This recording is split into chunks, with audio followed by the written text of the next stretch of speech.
As town manager, I listened to people, and people said, you know what, we really want to have our roads done and do better on our roads before we do an actual facility. We had done a number of forums for the facility, so we got to listen to a lot of people. They came to the DPW garage, they came here to these kinds of forums. And so a couple of years ago, we actually tried to pass a debt exclusion for a road borrowing. Our then DPW director, Sean Duval, had presented at town meeting. It was passed unanimously at town meeting for a $15 million, almost 25 to 30 year borrowing. And it was meant to try to hit as many roads as possible. We get a very small fraction from the state compared to how many roads that we actually have to do here in town. And our DPW director can talk about how little we do get and how we're trying to maximize it. Since I've been town manager, we have actually been taking an additional $500,000 out of our operational budget, which is quite frowned upon by the Department of Revenue, because roads are considered a capital expenditure, a one-time expenditure that has a half-life much more than 5 or 10 years, if it's done properly. So we think, and I know as a citizen and a resident of this town, our roads need to be repaired. And the only way to do that is to try to put a hefty infusion into it. So think about this. We get about $500,000 from the state.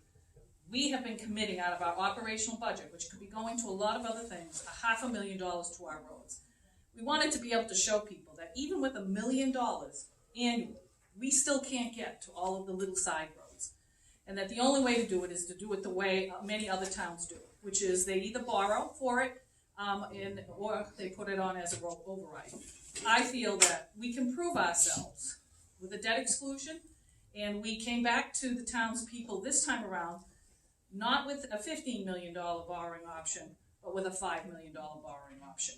I am here to introduce our new DPW director, Jared Duval, who has worked for the town previously and has been doing an outstanding job, and I think has come up with a really excellent plan, along with our collector treasurer, Jillian Connor, along with our finance director, Katie McKenna, and our operations manager, Steve Esposito, and Chris Pupka, who's on his way, who is our assessor, and myself and the DPW director have really thought very carefully about this plan. I hope that you learn more tonight. We have a lot of diagrams to be able to look at, and so we can be informed as we go through town meeting. Like I said, the last borrowing measure, a proposal passed unanimously at town meeting, but our goal is to get it over the finish line and do something moderately that we can prove to the townspeople how many roads we can actually do with $5 million. So we want to talk about that tonight. We'll entertain some questions. We'll try to keep to our timeline as much as possible. And with that, I'll let DPW Director Jared Duval speak on behalf of the town. Thank you. Good. Thank you, Jen. So, for those of you who don't know me, I see a lot of familiar faces out there, but I'm Jared Duval, DPW Director. I've been in town now for about a year as Director. As Jen mentioned, I actually had a previous tenure here as the town's Public Works Engineer and Assistant Director. I've been working in construction and civil engineering for the better part of 10 years now. 7 years or so of that time was spent in Public Works. And much of that time working on communities' public or pavement management programs. So it's something that's I've grown really fond of working in this field, and that started right here in Oxford. So administering this program here in town is something that's near and dear to me. So the purpose of tonight's meeting is informational. Ahead of special town meeting on Wednesday night, the proposed borrowing is Article 10 at special town meeting. So without further ado, the agenda for tonight's meeting, we'll start by just looking at pavement management theory and some of the concepts behind it. It's really the basis of how we plan the road work in town on an annual basis based on the funding that we have. And from there, we'll kind of segue into Oxford's pavement management program and the particulars of that. We'll get into the methodology, we'll look at current conditions, the backlog of work that we're currently facing. We'll take a look at historical funding, repairs, and we'll then look at a budget analysis that sort of serves the basis of the proposed borrowing and our current funding plan, basically. From there, we'll get into the actual details of the proposed borrowing before opening it up to a Q&A. I just ask that if you have questions, just please hold till the end, and we'll try to get to everyone's questions. We'll also try to get to, I'll explain these maps if people want to come up and take a look at them as well. So what is pavement management? So this long-winded definition is that it's a data-driven practice of objectively planning for pavement maintenance and rehabilitation with the goal of maximizing the value and life of a pavement network, or in plain terms, getting the biggest bang for your buck, right? And I should note that it's really industry standard too, that across not only the Commonwealth, really nationwide, this is what communities are doing now to objectively plan. That's really the key word. With limited funding, in so much backlog of work that people are facing, communities are facing, you really need an objective measure to prioritize road work. So the process behind our pavement management in general, it starts with a roadway inventory and mapping. So these GIS maps that you see here are sort of the foundation for all of the analysis that we do. And we're taking inventory of all of the roads, because essentially you can't manage what you don't know, right? So once we've done that, we go out in Oxford. Actually, it's an annual survey of all of the roads in town. We do actually a third of the town's roadways a year, looking at the distresses and how those roads are deteriorating. And that information is all input into this GIS map, into the software, and from there it can actually calculate a pavement condition index, a PCI. So that's really the basis for a lot of the analysis that happens later. We're scoring each road, and that score is from 0 to 100. So the 100 indicative of a road that's brand new. 0 is essentially an impassable road. There are no zeros in Oxford, so you'd be here. So after that, we also, or concurrently, we define our repair alternatives and the unit cost for those repairs. So that's essentially picking what tools we want to use in our toolbox, right? So that could be on the preventative maintenance side, where you see in the right chart here, which is kind of a breakdown of the treatment bands we look at, right? So on a higher PCI, if we have a newly paved road, we don't do anything for a few years, right? And as you move down, you get into routine maintenance, preventative maintenance. That's your crack sealing, your patching, pothole filling. And as you move down further, down the lower band, preventative maintenance, we'll do some surface treatments like your chip seals, your microsurfaces, those sort of things. Structural improvement is when we really get into the paving work, and that's mill and overlays, shim and overlays. And then a base rehab, essentially that's starting from scratch, right? So that's either full depth reconstruction or pavement reclamation and repaving. So from there, once we have defined our repair alternatives, we then look at various funding scenarios or funding levels to see what our need is, right? Or to see what the consequences of our current funding levels are. And from there, we can then run the actual analysis in the software. So we'll put in our budget number if that's $1 million, and it'll actually has an algorithm based on these following factors here. So it looks at roadway classification, whether it's an arterial street or a local road or a collector street. It looks at average daily traffic volumes, and it looks at the PCI, the condition of the road. And the way it prioritizes, essentially, it's looking at the more heavily trafficked roads first, right? That's where public safety is of even more importance, right? Because you have so much more traffic volume, basically. And then once we get these lists of roadway projects on an annual basis, we'll actually go out and we'll use some engineering and local judgment. We call it ground truthing. So we'll actually go out and kind of ground truth that program to see if it makes sense. So behind the calculations that I just mentioned is the pavement deterioration curve, right? So what you see here, the dark blue line is essentially the life of a pavement. So when it starts, it stays in pretty good shape for upwards of almost 40% of its life before really having this precipitous drop before moving into failure. So the idea behind a sound pavement management program is you kind of capture that street before it drops down that curve. It's much less costly to address a preventative maintenance project upwards of $1 per square yard up to 40% of its life versus $50 per square yard once it drops to failure. So as it relates to the town of Oxford and the pavement deterioration curve, you can see that Oxford's average roadway PCI is actually 62, so that's not good. That's the average roadway condition, sort of representative of all the streets in town, and that's essentially a D minus. So this map's kind of hard to make out. It is actually over here on the left, but this is our current conditions in town This is a town-wide pavement condition index map. So this actually shows a range of color based on low PCI to high PCI, red being bad and blue being good. And it's, again, tough to make out, but if you come up and look at this, I mean, there's a whole sea of red, unfortunately, which is not what we want to see. But this map is really indicative of what we've been kind of saying here for the past several years, right? Is that with limited funding, we need to objectively prioritize the streets that we work on. And you're seeing a lot of the blue here is on those main thoroughfares. You see Leicester Street, Route 56 up north. You see Dudley Road, Charlton Street, Sutton Ave, Old Webster Road. So we have done some overlay work in some of the neighborhood streets, but it's really just on a small scale. We're simply chipping away at that point. And unfortunately, the local streets have kind of fallen by the wayside.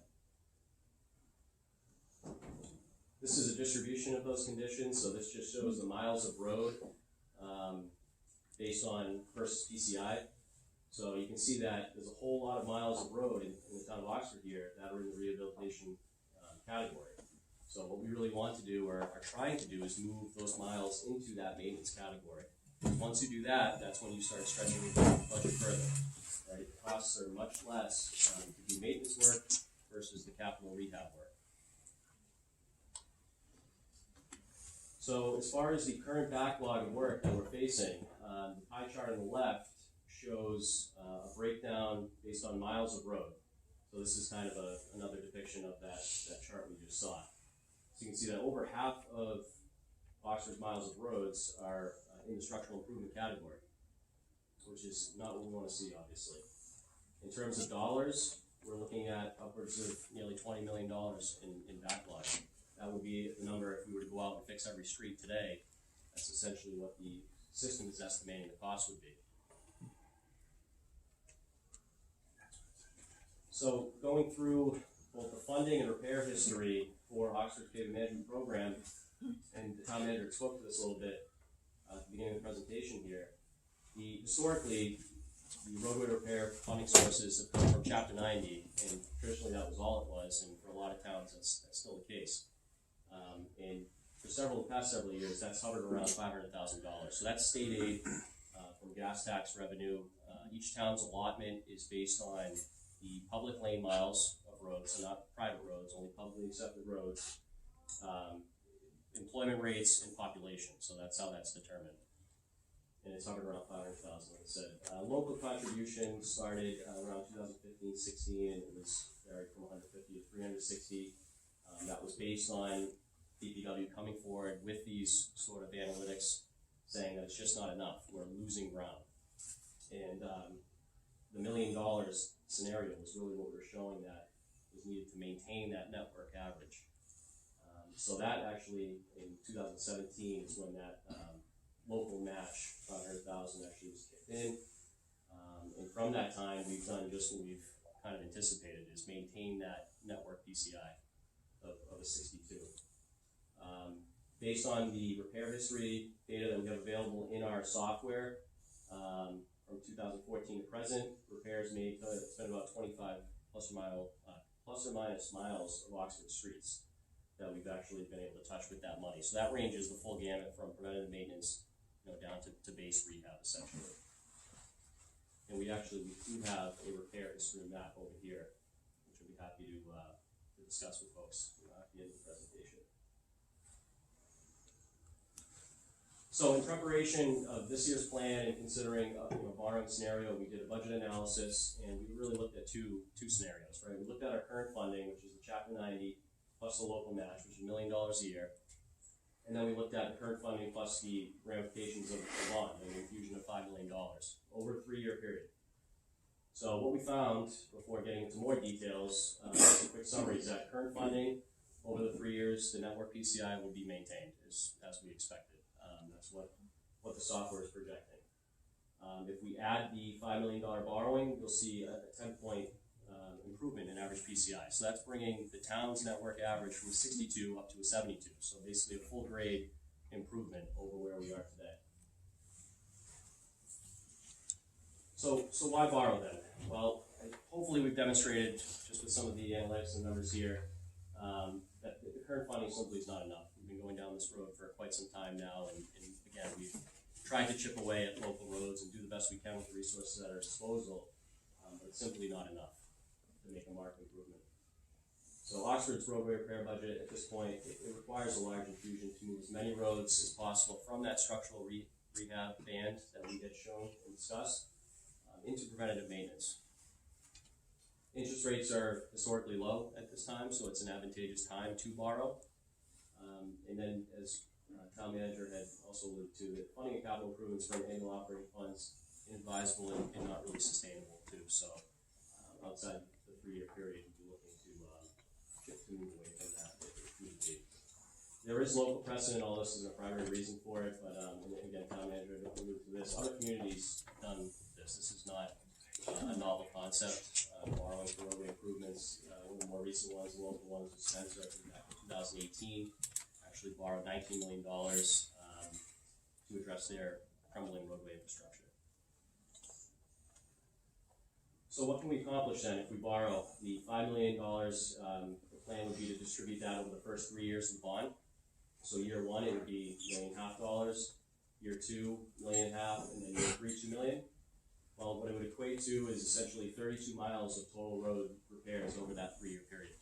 And if you recall, over the past 7 years or so, we've touched about 25 miles. So that's a big improvement going from 32 miles over that 27 over 7 years. So in a relatively short time. So it's a pretty aggressive plan in that sense. 22 miles of that 32 miles would be capital improvements, so actual paving work, your shim and overlays, your reclaims, so substantial road work. And then 10 miles of that would be maintenance work, crack sealing, surface treatment, patching. You can't just throw that by the wayside. We need to protect the investments that we've already made in years past and keep those good roads in good condition. So to put this in perspective, if we just look at current funding levels, so the map on the left, and I know it's tough to make out, but again, I can run through these at the end of the presentation. The map on the left shows the current network PCI, which we talked about as a 62. Looking at a 2024 projection, this is if we maintain the current funding levels over 3 years. So if we stay at $1 million for 3 years, the network PCI doesn't change.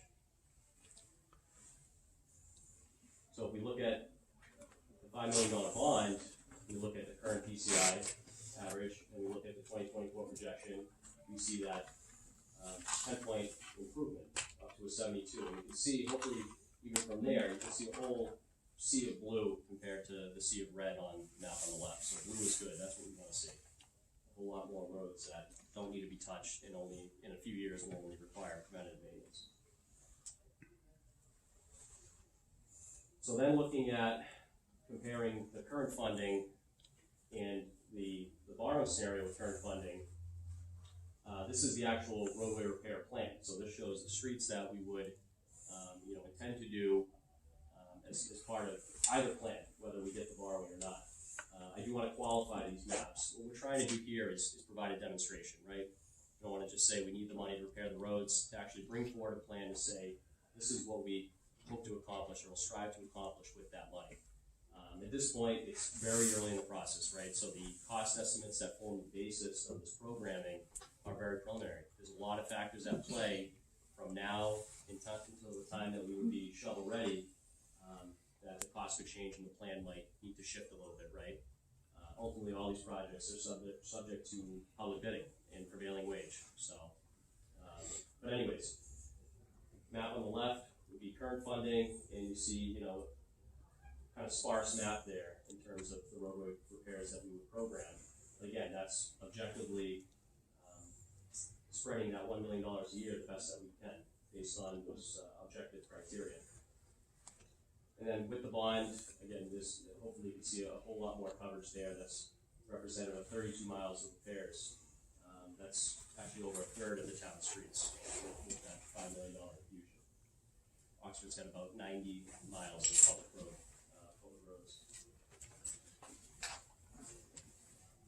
So, and this is just looking at now a PCI projection comparing the current funding with the borrowing scenario. And again, same thing, you're seeing the network PCI would be a 62 if we stay the same now and continue on. It'd be a 72, full 10-point improvement should the bond pass. And again, much blue. You're not seeing much improvement or much more blue on after 3 years with current funding compared to new bond.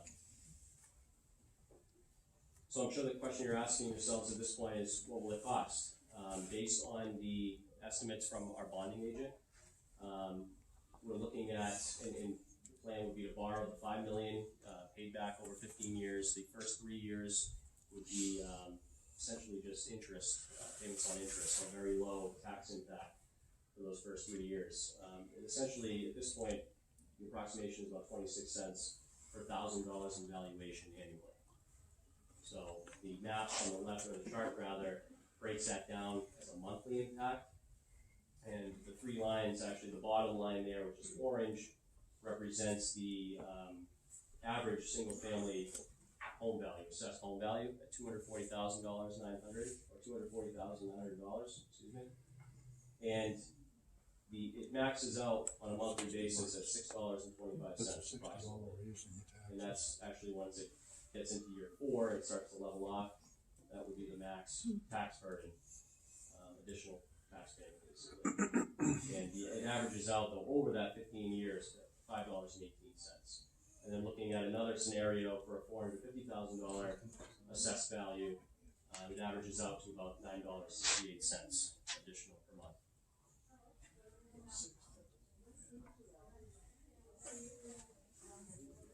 So with that, hopefully, we've gone through where Oxford's been in terms of their pavement management program, demonstrated that the current path that we're going on is really not sustainable, and we're really not going to be able to make a marked improvement unless we sort of reset the clock on a lot of streets as quickly as possible. And the $5 million borrowing, it's not all that we need. I think that was evident with the $15 million borrowing the town had pursued last year, but it is a step in the right direction. And so I'll leave you with this year and say that we're at a bit of a crossroads ourselves.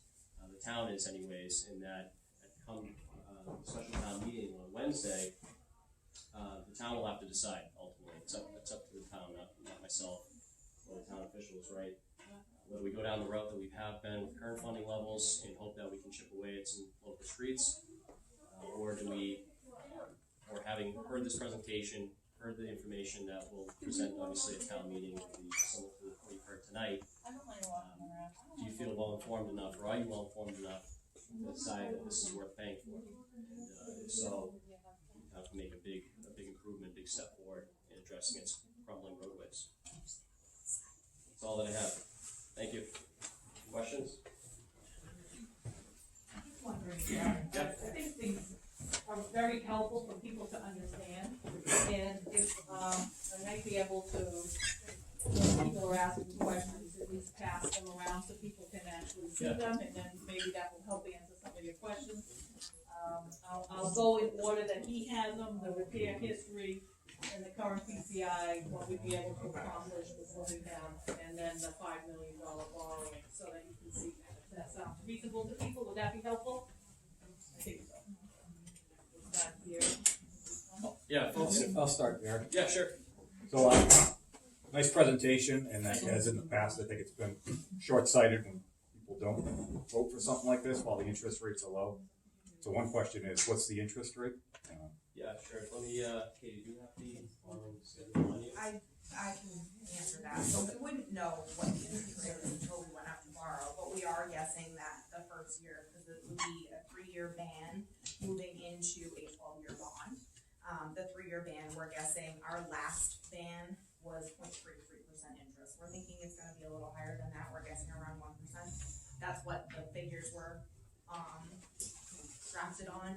1% the first year, 1.25 the second year, and 1.5 the third year of the ban. And then with the 12 year, we had guessed it would be about 2.5% interest. Is that a lock? Are you able to lock in like the 2.5? Or? So with the 12 year, yes, that does lock in. With the 3-year ban, we are renewing every year, so it does change. The interest rate does change every year. Okay.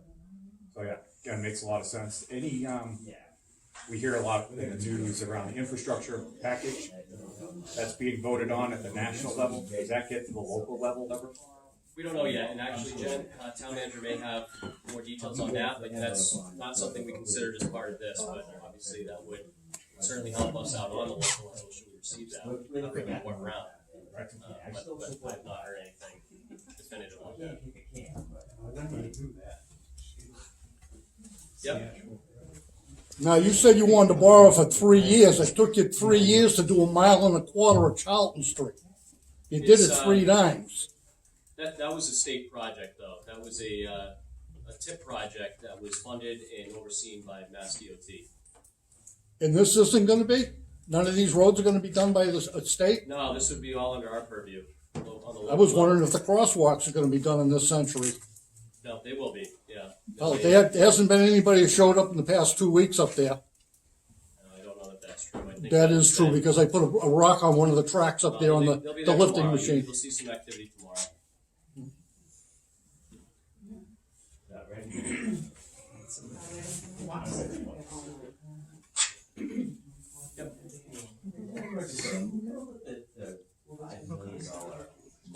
Where did the $5 million income come? That's the $1 million question. It is $1 million question. When we look at the, Leah, I don't want to pay attention to anybody, I'm a young person, but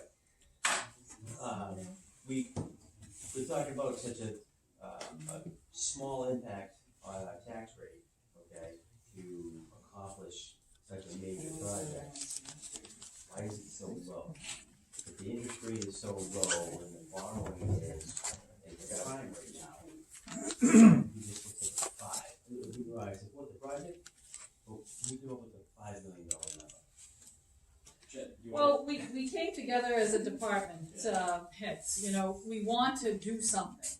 And, by following the current path that we're on, you can see we hardly get anything done. But yet people will continue to complain about it, and we're all trying to figure out, okay, what's the best course? You saw a town right nearby borrowed 19 million.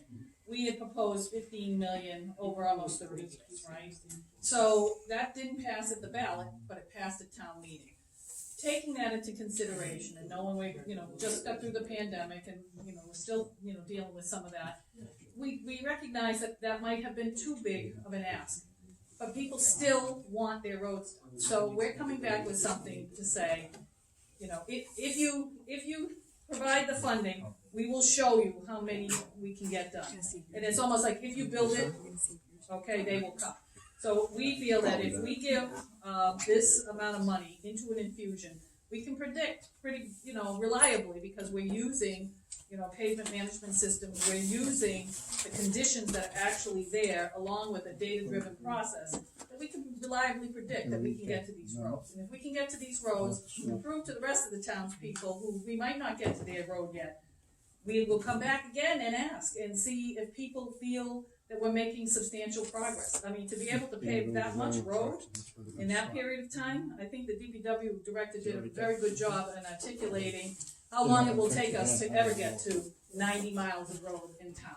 We're just not gonna get to it. And so, you know, our job is to try to figure out ways to solve problems that we all encounter as much as possible. And we felt this was a reasonable, you know, proposal.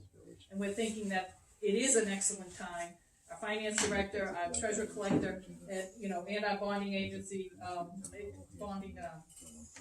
bonder had come in and talked with us about, you know, what might be a reasonable way to approach this. You know, there are some other elements that will help this along. We do have a few borrowed projects from years ago. Our police station, several years from now, will come off.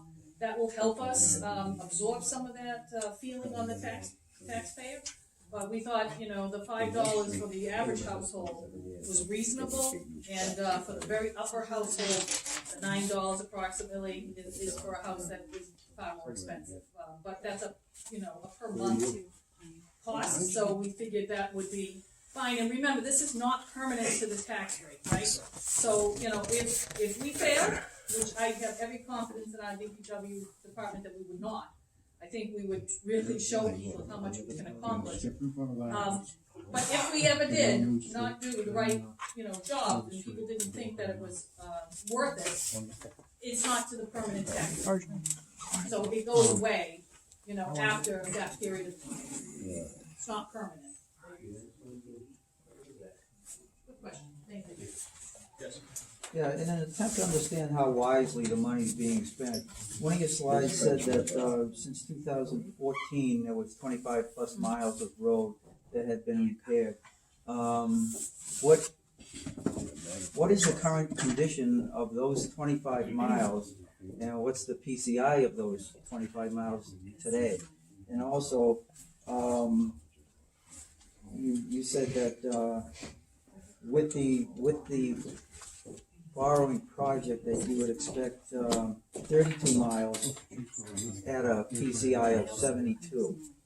How long does it take for that 72 to deteriorate to something that's no longer acceptable?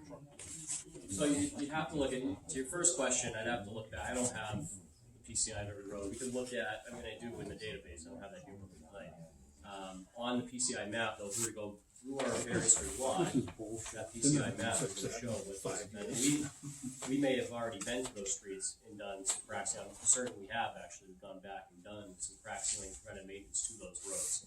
So it's likely over that time, most of those roads from 2014 to 2017 are showing up on that map as blue, or a lighter shade of blue, meaning that they're still either in the do nothing category after we've actually gone out and surveyed them as well, or they're just about to get down to that next band of preventive maintenance, so do nothing. So that's where you try to catch them, right? Really before they go from preventive maintenance down to structural rehab, catch them before that. But I did review that before, and like I said, most of those roads in that time frame are still highlighted in blue on that map. Typically, though, what is the expectation for the life of a repair? It depends on the treatment, right? So obviously, crack seal is not going to get you. It's going to get you a couple of years. It's really just keeping the water out. Once you do anything like a surface treatment, similar, it could be as little like a fog seal. Could be something like sealing your driveway. Obviously, you only have a few years. Not too much of that, but say a chip seal could have maybe 5 to 8 years, depending on. It's really a function of the subbase of that road, right? And the problem that we face in Oxford and a lot of towns, especially rural communities these days, is that you have a lot of local roads that were never engineered, right? They're old cart paths, and essentially it's just years and years of chip seals or oils and stuff, right? So really, pavement management is really about doing the right treatment on the right road at the right time. That's where you really get the best benefit and the longest lifespan out of a particular treatment. So typically though, chip seals, 5, 8 years or so, any sort of milling, overlay paving, upwards of 10, 12 years, let's say, 10 to 15 years. And then structural rehab, once you start from scratch, I mean, you expect to get at least 20 years out of that road. But again, it's all about the maintenance after that. So really, once you've done that treatment, if you're not done on that road, you're maybe done for a few years. You've got to keep the program of preventive maintenance treatments. That's the whole idea. Once we can move from structural rehab to preventive maintenance, you start gaining more coverage, right? Because you're just trying to keep good roads good. That's the goal.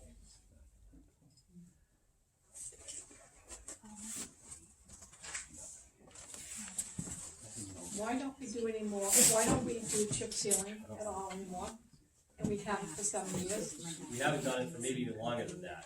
And it's a great question. I think what you're seeing is that a lot of the roads, especially the local roads where chip seal is really preferable, have deteriorated beyond where chip seal is warranted. So I know in the past, way back, people may be accustomed to seeing, crews come out and fill some low spots, and a chip seal is really a preventative maintenance. It's not a structural improvement. It's not, it's not that type of treatment. So, But we kept our roads up good with that, a lot of the main roads, we kept up really good for many, many years that way. And there is other towns around that still does that, and I travel on those roads, and they haven't had to re-asphalt and stuff. They do ditches along the side of the road to get the water off the road. And the chip sealing and oiling has saved their roads and is keeping their roads up. And then other roads that are real bad, then they have to asphalt those. But some of these roads are chip sealed so much and all over that we never had problems in Oxford until we stopped doing that. And our roads were kept beautiful. We were commended all over about our roads. And now our roads are crap because the former person didn't believe in it anymore. Said it was junk and it prevented our roads. And as soon as he stopped doing that, our roads fell apart. And I just think it's a shame that we are not doing that. And why we're not doing ditches along the side of the roads to get the water off. Our highway crews are not maintaining the sides of the roads at all. Well, I wouldn't say that's not true. We do. We go out and we clear out roadside swales, and there is a benefit to country drainage and keeping that operable, right? The thing with chip seals, though, the whole tenet behind a pavement management program is, again, it's the right treatment on the right road. I question what those roads, the condition of the road before that treatment was done in this town and any other town, really, because the last thing we want to do is throw good money after that, right? Is that chip seal after chip seal after chip seal, if you're doing that every few years or so, is that really the best strategy? I don't know. I would question it, and like I said, that's certainly a tool that I want to implement and reinstate in our toolbox, right, is a chip seal. I just think it's a certain road that calls for that repair, and I just believe that our local roads they don't warrant it. They're too far down for that treatment. I think what's happening over time too is the equipment, the trucks that are using these roads are much larger than they used to be 30 years ago. In fact, when I went to school, you had a little gasoline school bus. Now today the school buses are bigger and they're diesel. Right near my street at Ashworth Drive, going down Rochdale Street onto Cummins Road. Okay, trailer trucks are now using those roads. You gotta have good roads if you're gonna have that type of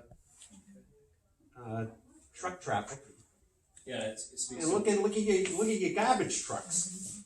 Those things are massive, and they weigh a lot, and they will. Your chip seal won't even hold up to that type of stuff. So the way the world is going, these trucks are becoming so large. If you don't have good drainage, good base, a good surface, they're gonna destroy it on you. That's true.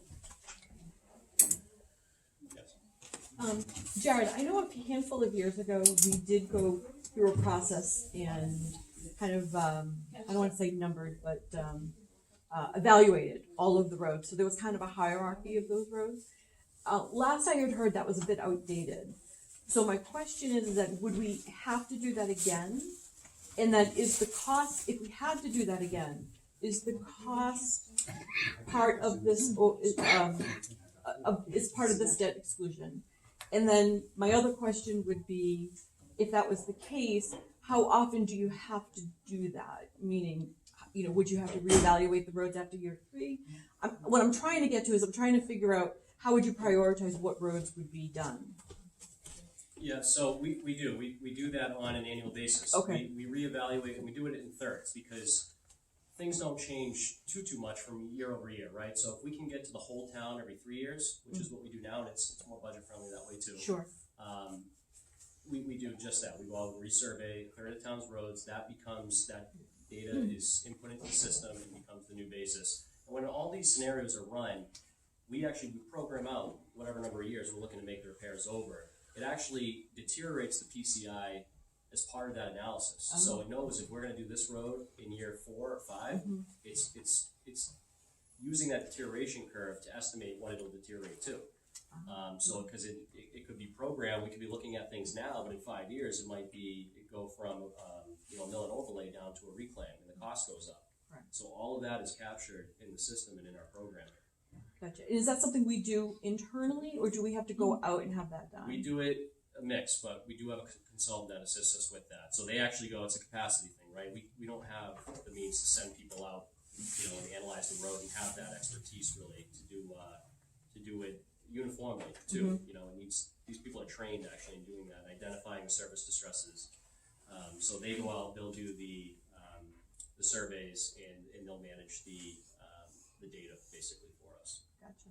And is that cost in this I'm sorry, I keep saying override, I mean exclusion. It's not, because Okay. it's something that we've paid historically out of operating, Okay, our operating budget. thank And you. it's nominal compared to what we're looking at, so.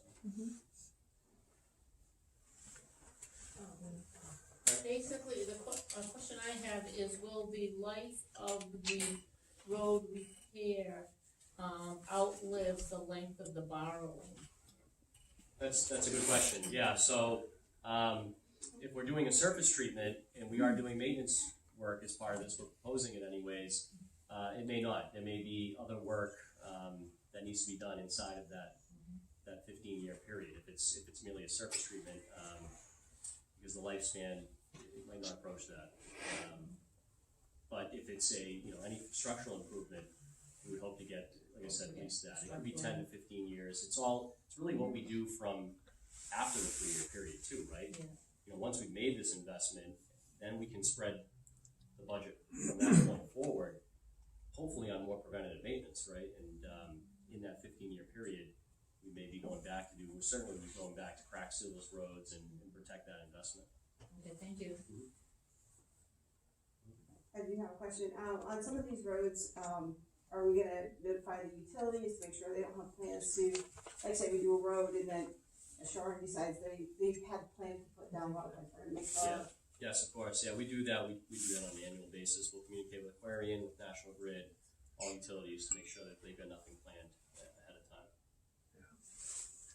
Hey, Jared. You guys did a great job on Clover, Clarence Drive, up on Locust Street a couple of years ago, and I had that same question that I asked prior to the project. And now I'm noticing on the roads that they have, Aquarian must be up there spray painting blue arrows. So we're thinking, boy, nice new street. It looks like they're going to be digging up something if they're marking it with blue arrows. I'm assuming. I don't know for sure. But I mean, that's something it's like a waste. You know what I mean? Here you are paving the roads, spending taxpayer dollars, and then they come and they dig it up again a year or two later. So my concern was like, we definitely got to have work to make sure we had that coordinated beforehand. Another question I have, and I'm not picking on anybody. I think the DPW people do a great job. I see how hard they work in town. But my concern is like, if you walk down Locust Street, you'll see, summertime the weeds grow. And they're growing all along the berms and they're along the edges of the catch basin for the water. And they're getting pretty high and no one seems to be addressing that. And, I know where I live, eventually what happens is all those weeds crack the pavement and now you got potholes. So I'm wondering who's responsible for spraying? Who's spraying that to get rid of those weeds in the catch basin? You'll see it right by the Chapey School on the corner of Locust and I'm sorry, I got a senior moment. That's something that probably, I'm sure we've got at least one DPW staff member that's out cleaning catch basins. Yeah. It's just around the edges. It's just full of weeds and grass that I'm overgrows. sure when John goes out and cleaning catch basins, he's pulling weeds out when he pops the covers. So, I just drove by there today. They're still there. So that's a concern for me as a taxpayer. Yeah, we've got about 2,000 or so catch basins and drainage structures in town. So it's quite a bit. We clean every one of them every year, basically. So we get there. It's just a matter of when. Thank you. And to your comment about markings, it could be that there might be some survey work going out there for future work. Just so everyone's aware, the town in the Chapter 31 of the General Bylaw, Streets and Sidewalks, there's a 1-year moratorium is how it's spelled out there on new road work.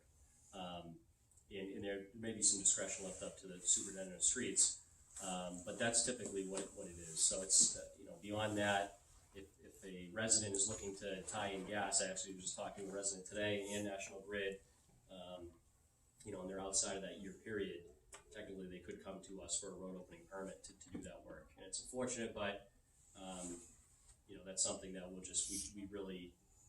going out inspecting that, we're making sure that they infrared it and they really try to restore that the best that they can, on a new road especially. Yep. I'm on an old stone and oil gravel road on Water Street, and it's sunken 4 inches in the past 4 years. 4 inches. So in the wintertime, the salt truck just shows up and just shoots the whole load right there. It got so heavy that it rotted a telephone pole in my driveway and it broke in half. They had to move the telephone pole to my front yard. It's just continually sinks.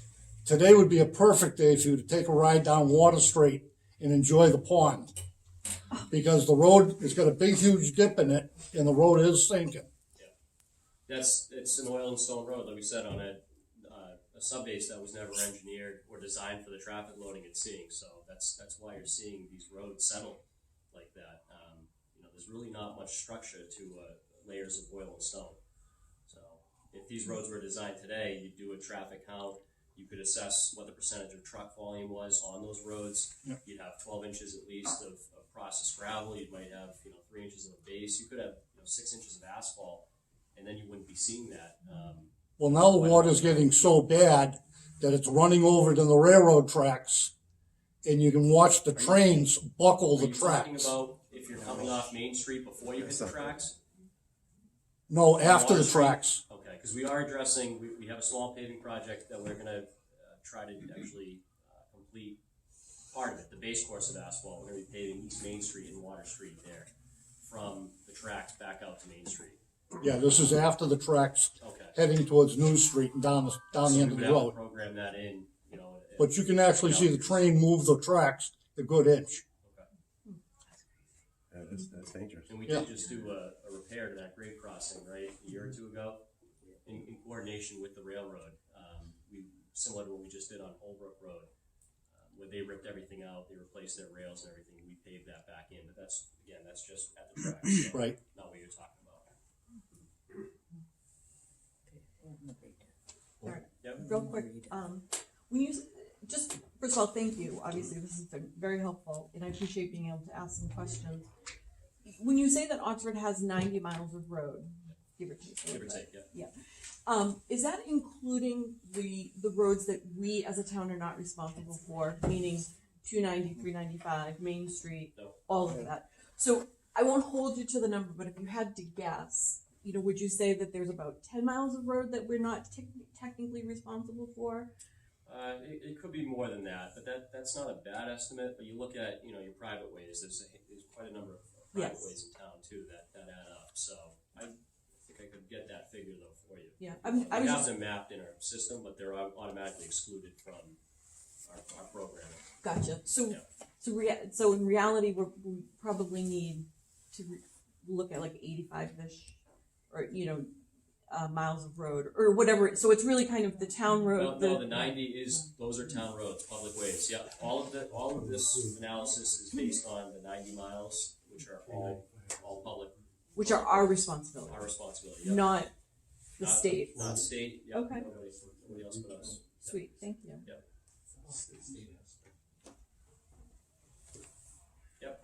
Can you speak to these wonderful maps that you made up? Will they be presented on the DPW's website or somewhere else online for the residents to kind of have a close look at? Yeah, we could. That's why I wanted to qualify the maps too, because once people start dissecting them, it's one of those things where we can't. I'd be lying if I said I could promise to you that those roads are going to get repaired. It's impossible right now, this early in the process. I think we could post those on the DPW website, but again, it's adding that disclaimer, right? That there's a lot of unknowns between now and if we were to get the borrowing, when we would actually get these projects designed, and then out to bid, right? And then they're subject to the bidding market. So those maps are going to take with a grain of salt, right? Roads might have to drop off depending on the pricing that we receive, depending what the design tells us. If we get into it and we realize the road requires more drainage improvements, the cost goes up. Costs go up when you consider ADA compliance. It's anything, if we do anything on a road that has curb ramps or sidewalks, you do anything above or below, I should say, basically a fog seal. So that's, again, like just sealing your driveway. So if we mill and overlay and do anything, the expectation, you're required to bring everything up to ADA compliance. So those things add to the cost as well. And we build in some contingencies with these budget estimates that form the basis of this program. But I just want to make that clear. So if we post that, I'm happy to let people look at the plans that we've developed. It's just that in a year or two or three, if for whatever reason we couldn't get there. And my goal too if we get the borrowing or if we don't, is to actually have that information posted on an annual basis. You know, this is what we intend to do in this year, whatever our funding levels are. It's just a matter of working that out. You know, I've been here a year back in this role, so that's a goal of mine, is to get that information out there. Yes. So you have 98 miles of road, you're gonna do 32, that leaves 66 miles, so this is the first step. You've got, what, 32 people that work for you? Yeah. Okay, and you're doing some roads right now, roughly, right? On your in-house, to save some money, as opposed to going out and getting some bid work. You're trying to do some of the minor things you can do. We do preventative maintenance stuff, and we've discussed that, yeah, the prospects of renting equipment and, you know, doing some of the streets that are, you know, like your old Charlton Road, some of those roads that are way out there. Okay. It's sort of a So, test. for you us. come up with a list of roads. Yeah. Your disclaimer has to be weather permitting, right? So weather permitting means early frost, heavy rain, whatever.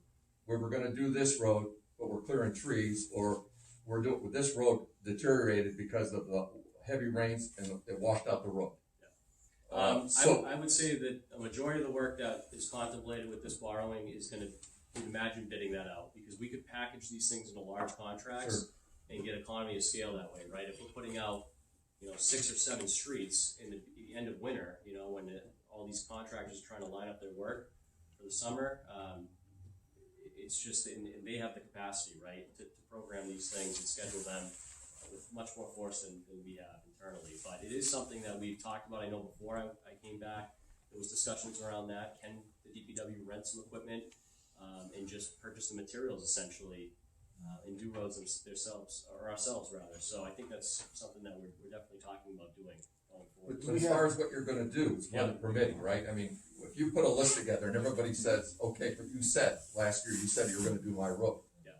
But that, you didn't do my road, you did this road, because it washed out, or it was early frost. So everything has to be qualified with weather permitting, or you're going to be judged as not being totally truthful. Prioritization, that's right, Town Manager just mentioned, but it's, there's a whole host of factors that will determine what we can actually accomplish in a given year. But again, if we know what the funding level is and we go in and we design these projects and get them packaged for bidding at a competitive time, you know, this is, I mean, we're talking about millions of dollars worth of projects in a given year here over the next 3 years. That's going to get a lot of contractors' attention locally. So I'd be hopeful that we would get some competitive pricing on this work and they would prioritize it as part of their scheduling. But no, that's right, Mr. Yule. It's weather permitting, it's you know, based on the bidding market, it's based on a lot of things, what can be done. Prevailing wage, which is, Because you're still left with 66 miles. I mean, this is like step one. That's I know right. Spencer To your borrowed point 19 there, why million. go for the 5, and it's, you know, we know that this is sort of a first step. It's called a pilot program. Hopefully there's To some see if- borrowings to that show are coming people up. as a demonstration what we can do. But the need is still there. You saw it with the backlog is essentially 20 million, so this could be, it's essentially a third. We're capturing or touching a third of the town's roads, but we're only really tackling about a quarter of that backlog. Yeah. When do you think the crosswalks will be done? We'll have those done, I'd say by the end of the month or so. Yeah, they'll be operational by winter. That's Okay. our goal. There's lead times associated with a lot of the equipment, so just like I'm sure people are well aware, every commodity right now, due to COVID, they're long lead times. So we're waiting on the RFPs and some push buttons. Our project manager here will speak to that. But we're on schedule with, I know, a little bit of a hiccup this past week, and then weather obviously, but that's the goal.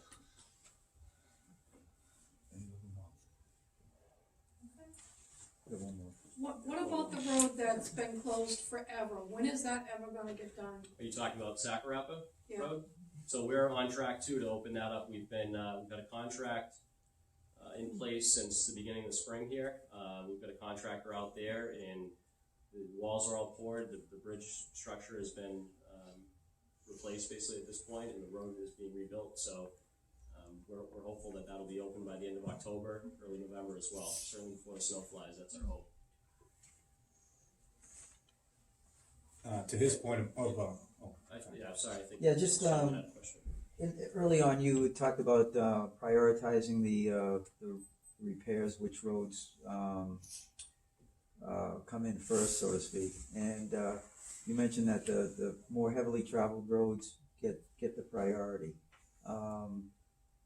What does that do to the small neighborhood roads? Because, you know, they could essentially never get addressed. That's right, and that's what we're seeing, and it's unfortunate, but, you know, and I have these conversations with folks all the time, right, is why isn't my street being paved? Yeah, I mean, because everybody's paying taxes for the same project. Of course, so we have to, leaves us in a, you know, hard spot, right? We have to make that decision based on some, so that we're not just receiving phone calls to say, hey, my road needs to be paved, and then you get bumped in front of someone else, you know, that, to sort of take the subjectiveness out of the equation as much as possible. So we do it in the name of public safety, really, too, right? We got to look at where you know, all the traffic volume is, right, and where the potential is. If we don't do anything to those roads, what does that mean in the name of public safety? If those roads fall by the wayside, where your local roads are, you know, and I hate to say this to folks when I talk about their road, but it's really it's low volume. It's usually the people that just live on that street in a lot of cases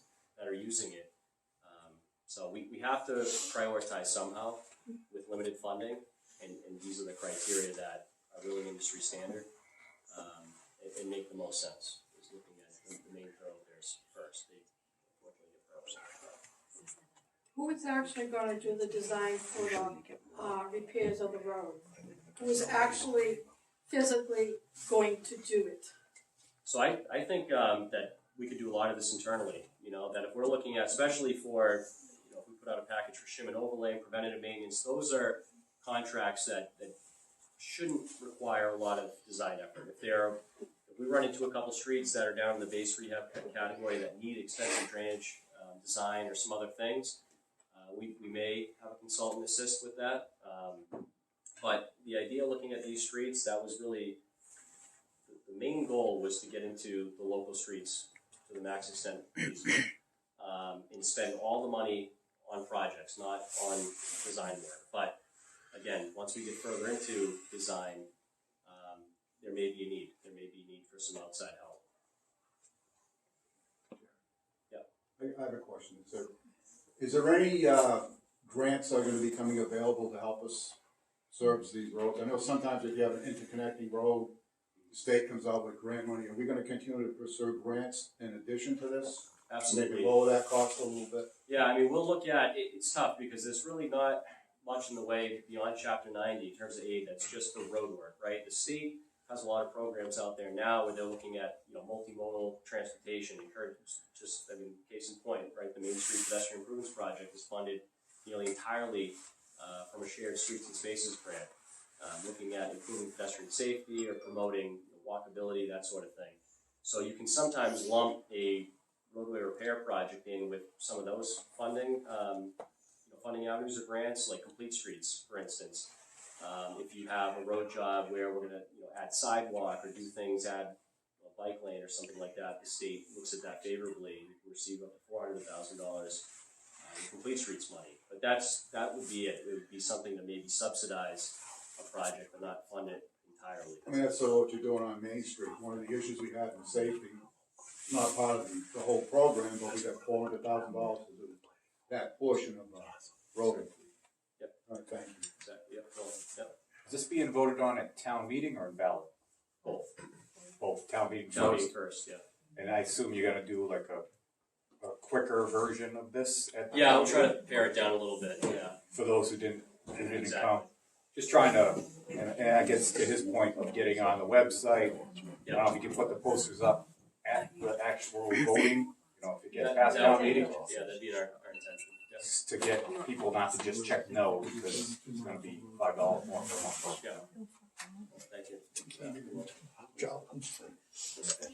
Is this slide presentation available on the web? This isn't either. Yeah, Yeah, we put it should. together. Yep. It's not, but you know, we could make it available on the website. Okay.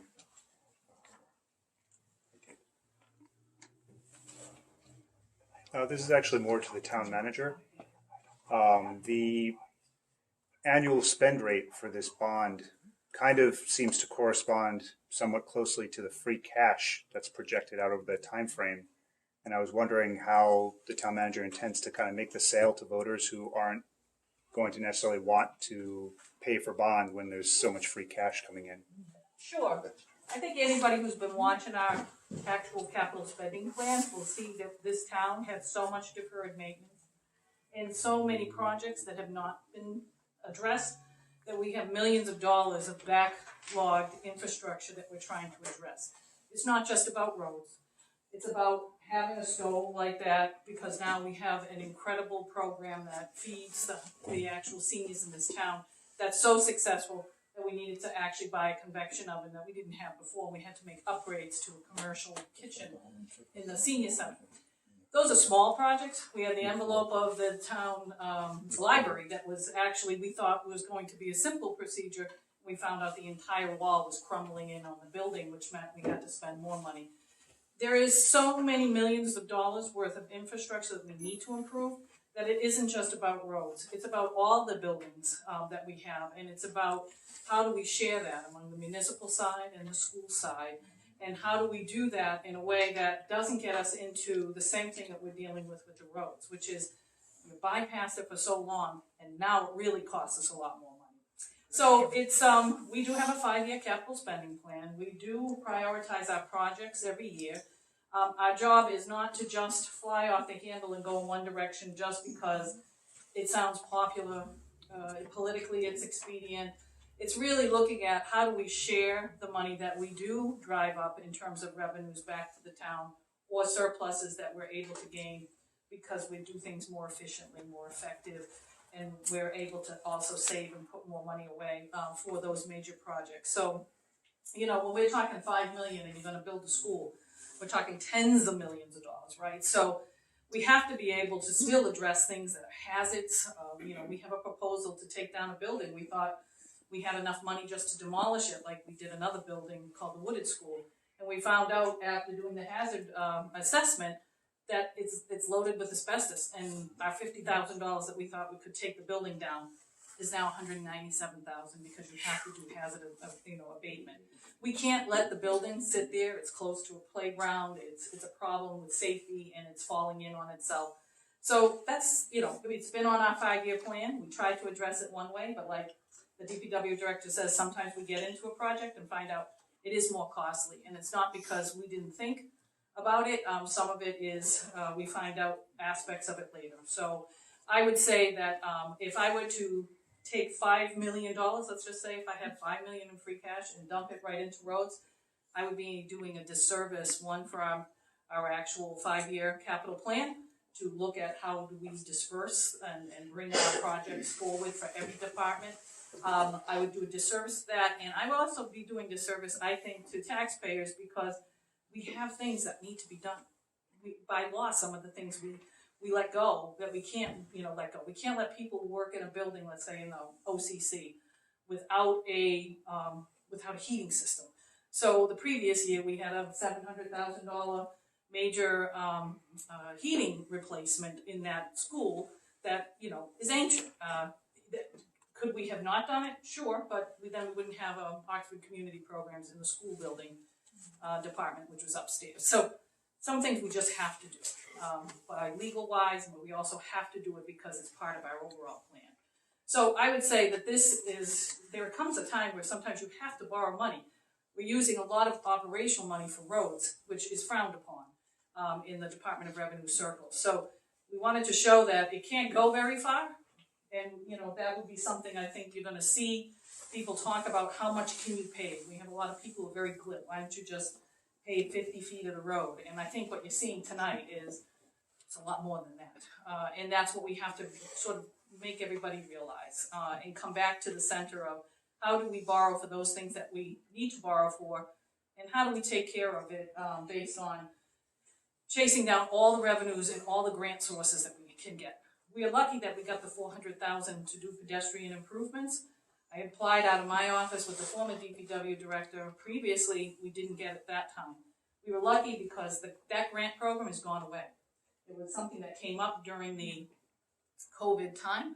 It was a way of trying to share the streets outside with pedestrians and people who had businesses outside. So that actual program is going away. complete streets. They used to be able to get 400,000. So many people now qualify. It's been diminished to about 200,000. And other than that, you're either on the tip, or you're borrowing for it as a community, or you're putting money aside to help do the bigger projects. So we have everything from dams to bridges to streets. Those are very, very costly, and we're trying to find the best way to do it. But it's a good question. Thank you. A point to that, last year, the capital requests were $7.4 million, and we funded $2 million. So we prioritized that when we went through it with the town manager and the finance committee. So there's that left about over $5 million unfunded, just in whether it's a dump truck, a police cruiser, radio equipment, you name it. The school had security requests, computer switches, for the networking, so they could do remote learning. There was a number of requests, boilers for $90,000 here, boiler there. They couldn't use the building without heat.